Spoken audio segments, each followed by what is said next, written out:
Good morning from the Water Utilization Learning Center on a very beautiful, calm morning. This would be a perfect morning to go out there and be applying a lot of herbicides to our corn and soybean areas. So a couple things I want to talk about. One is inversions, and two is spray droplets, and third is those specialty crop registries.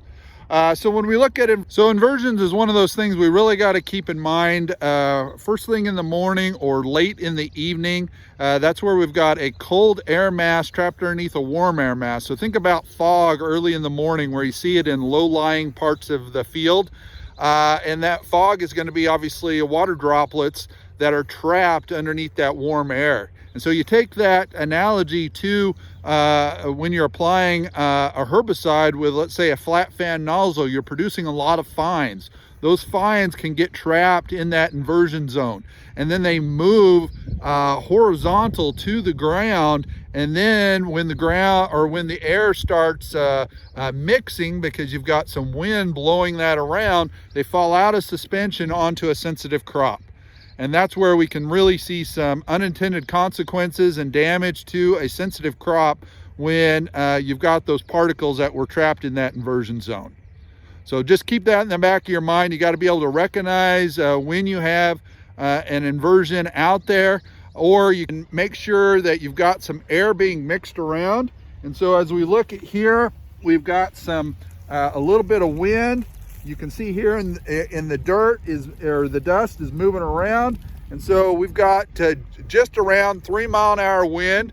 So to me, this would be a great time to be out spraying. If we did not have any wind, I'd be highly concerned about having an inversion layer out there. So please make sure you're looking at the labels. For example, we're familiar with XtendiMax. We've got very specific guidelines on how to go out there and apply that. So we want to be spraying between 3 to 10 mile an hour. But XtendiMax is not the only one out there with special requirements for applications. So make sure that you're going out there and putting the herbicide out in the right conditions so we don't get any movement of those spray particles.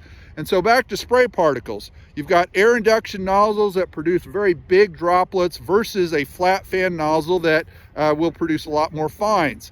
And so are you spraying a contact herbicide or are you spraying a systemic? So more than likely, if you're spraying a contact herbicide, they're going to want you, the manufacturer is going to want you to have a very good coverage, which would be something that you'd want to have more fines out there. For an air induction, if you're spraying a systemic herbicide, again, really got to look at the labels. Highly encourage you to look at the labels, but we're making some general guidelines here that you can probably go with an air induction nozzle to get enough coverage out there, but also reduce your potential of having those fines move off target. And so then the last thing I wanted to cover was those specialty crop registries.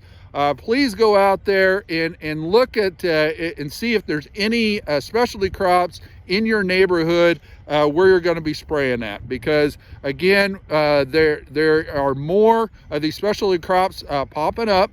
And so that specialty crop registry, you might not be aware of that a half a mile away there's a certain sensitive crop out there. So please do that, and hopefully you have a great spray season getting these weeds controlled before they become problematic for your corn and soybeans. So with that, we'll talk to you in the future about other agronomic topics from the Learning Center. Thank you.